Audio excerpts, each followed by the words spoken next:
Hello friends, स्वागत है आप सभी का मेरे यूट्यूब चैनल पर। आज मैं आप लोगों के लिए गणित शिक्षा शास्त्र के कुछ इम्पोर्टेंट 20 प्रश्न लेकर आई हूँ। वो आज मैं आप लोगों को इस वीडियो में कराऊंगी। अगर आपने अभी तक हमारे चैनल को सब्सक्राइब नहीं किया है तो प्लीज़ सब्सक्राइब कर लें और साथ में बेल आइकन को भी प्रेस कर लें ताकि मेरे आने वाली जितनी वीडियोज़ है उसकी नोटिफिकेशन आपको मिलती रहे।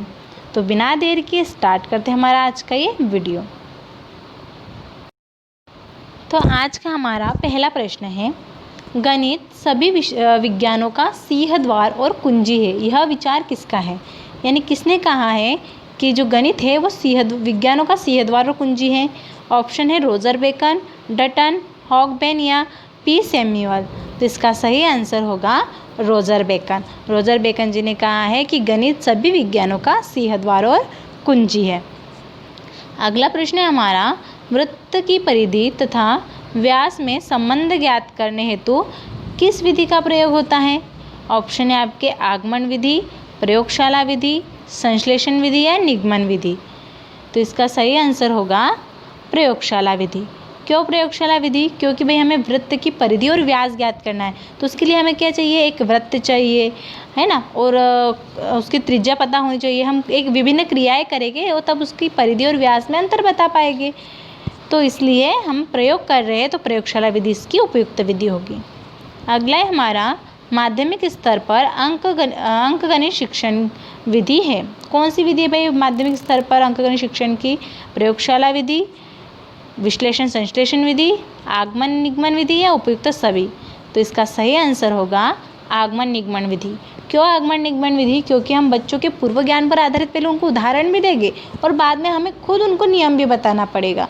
तो इसमें आगमन और निगमन दोनों विधि का प्रयोग होगा। अगला प्रश्न है हमारा, पाठ्यक्रम निर्माण के सिद्धांत है। यानी जब हम पाठ्यक्रम निर्माण किया जाता है तो उसमें कौन कौन से सिद्धांत होते हैं? नंबर 1, समन्वय व सुसंगठितता का सिद्धांत, उपयोगिता व जीवन से संबंधता का सिद्धांत, क्रियाशीलता व परिवर्तनशीलता का सिद्धांत या उपयुक्त सभी। तो आपका सही ऑप्शन है उपयुक्त सभी। हम इन तीनों नियमों को आधार रखकर पाठ्यक्रम का निर्माण कर सकते हैं।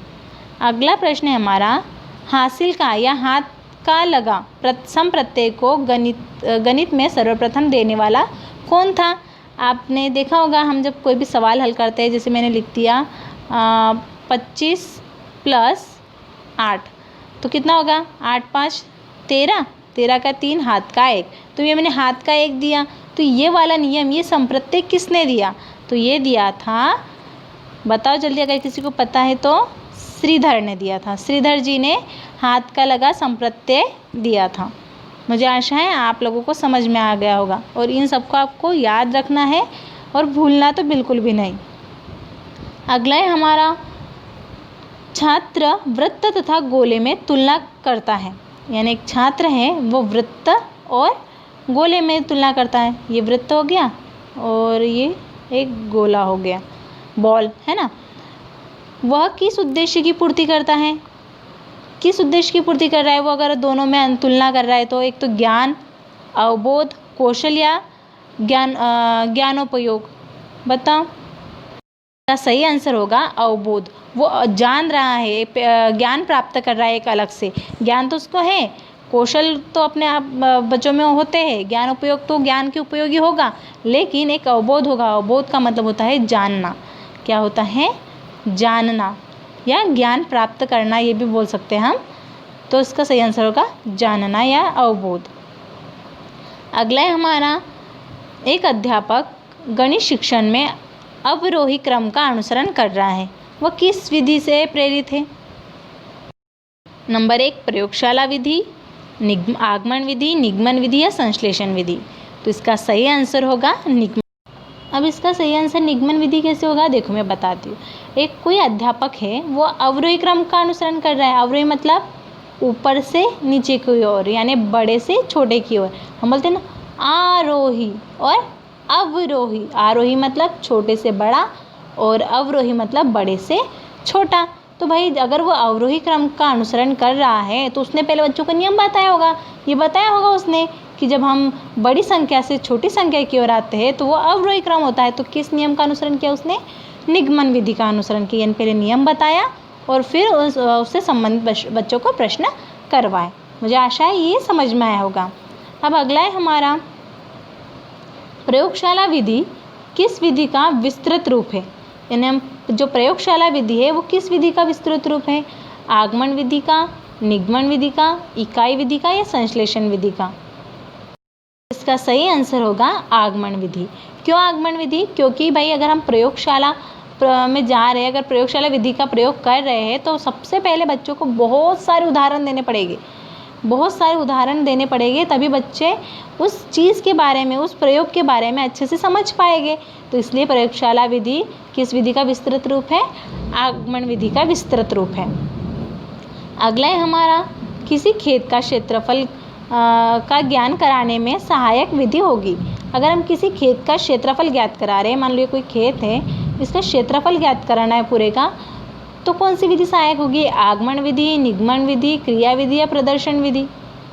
तो इसका सही आंसर होगा क्रिया विधि। क्रिया विधि कैसे होगी भाई?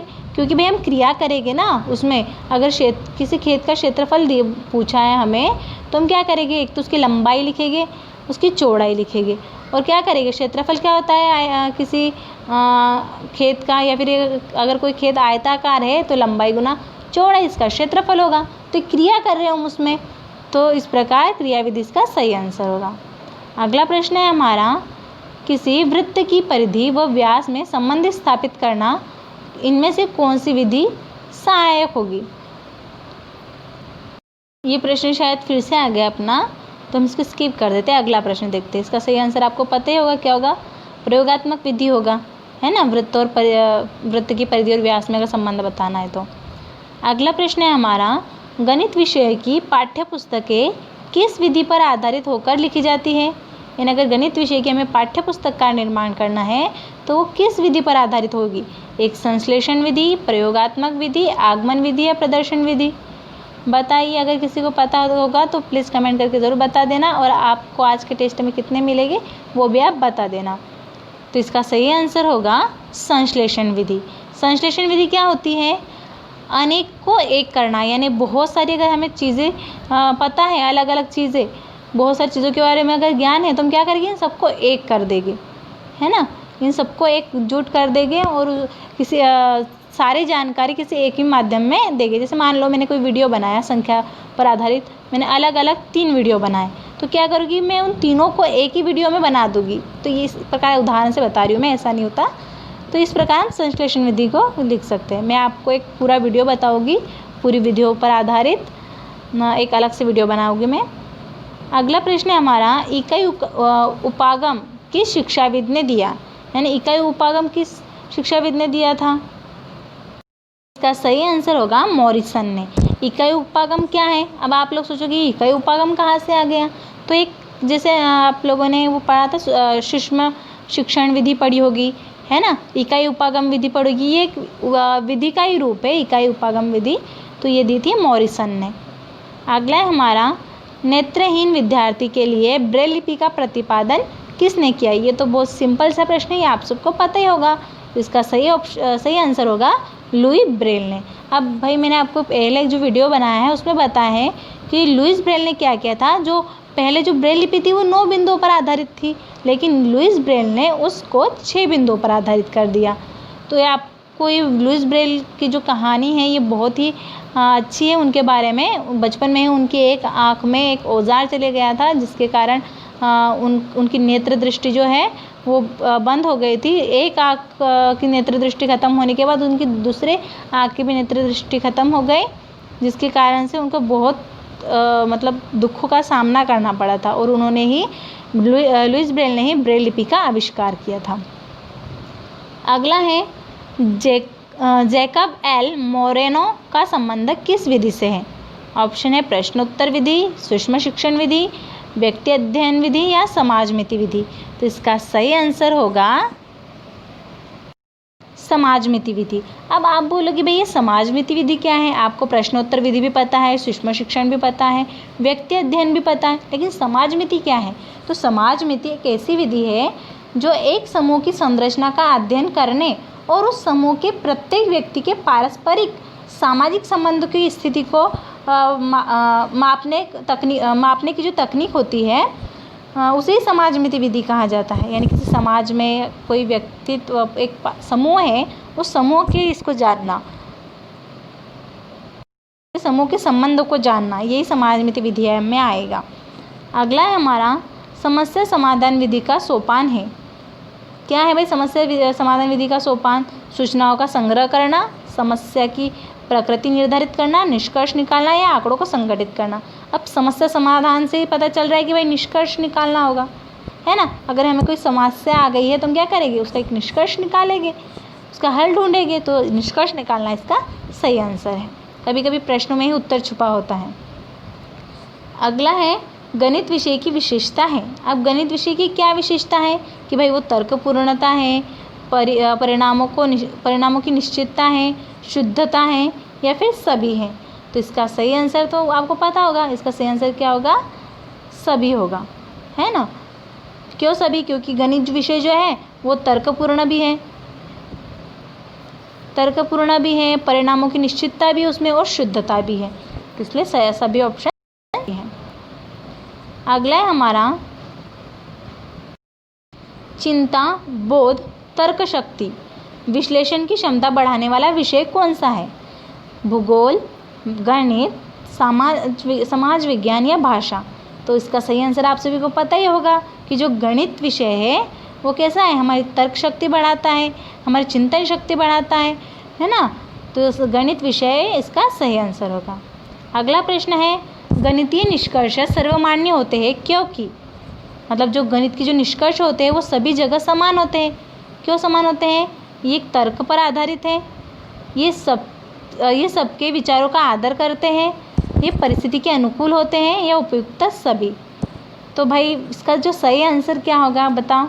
इसका सही आंसर होगा ये तर्क पर आधारित होते हैं।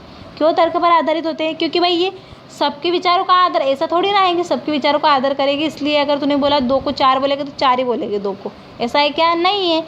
ये परिस्थिति के अनुकूल होते हैं। परिस्थिति के अनुकूल होगी क्या? अगर यहाँ पर 5 किलो का वजन अगर 5 किलो बता रहा है तो बुरहानपुर अगर मैं ले जाऊँगी तो उसका वजन 10 किलो थोड़ा ना हो जाएगा। तो इसका जो सही आंसर है ये तर्क पर आधारित होते हैं, यानी हमारे जो तर्क संबंधित गणितीय निष्कर्ष होते हैं। मुझे आशा है समझ में आ गया होगा आपको। अगला है हमारा शिक्षण उद्देश्यों का क्रमिक वर्गीकरण किया गया है। किसके द्वारा किया गया है भाई? बेकन द्वारा, शुल्टन द्वारा, ब्लूम द्वारा या कॉमेर द्वारा। इसका सही आंसर होगा ब्लूम द्वारा। ब्लूम ने शिक्षण उद्देश्यों का क्रमिक वर्गीकरण किया है, यानी क्रम से लगाकर पूरे जो शिक्षण उद्देश्य है उनको बताया है। ये बहुत ही इंपॉर्टेंट प्रश्न है, इसे आप याद रख लेना कि शिक्षण उद्देश्यों का क्रमिक वर्गीकरण किसके द्वारा किया गया है? तो ब्लूम द्वारा किया गया है। अगला है हमारा ब्लूम टैक्सोनॉमी का अंग नहीं है। किस टैक्सोनॉमी का अंग नहीं है ब्लूम? समझ, बुद्धि, प्रयोग या ज्ञान। तो इसका सही आंसर होगा बुद्धि। जो ब्लूम टैक्सोनॉमी का अंग नहीं है वो है बुद्धि, क्योंकि समझ पर भी आधारित होते हैं, प्रयोगों पर भी आधारित होते हैं, ज्ञान पर भी आधारित होते हैं, लेकिन बुद्धि तो हमारी बुद्धि है ना, वो हमारे अंदर है। वो हम उसका मतलब जब हमारे अंदर समझ के ही हम किसी चीज़ को करते हैं तो बुद्धि को एक विशेष रूप में नहीं लिया जाएगा, हम नहीं ले सकते ना। आज इस प्रकार मैंने आप लोगों को 20 प्रश्न करवाए हैं। मुझे आशा है कि आप लोगों को ये बहुत अच्छे से समझ में आए होंगे। अगर आपको वीडियो अच्छा लगा तो प्लीज़ लाइक और कमेंट ज़रूर करें। मुझे आप लोगों के कमेंट्स पढ़ना बहुत अच्छा लगता है, तो प्लीज़ अगर अच्छा लगे तो भी कमेंट कीजिए और बुरा लगे तो भी कीजिए, कोई फ़र्क नहीं पड़ता। थैंक यू मेरे वीडियो को लास्ट तक देखने के लिए।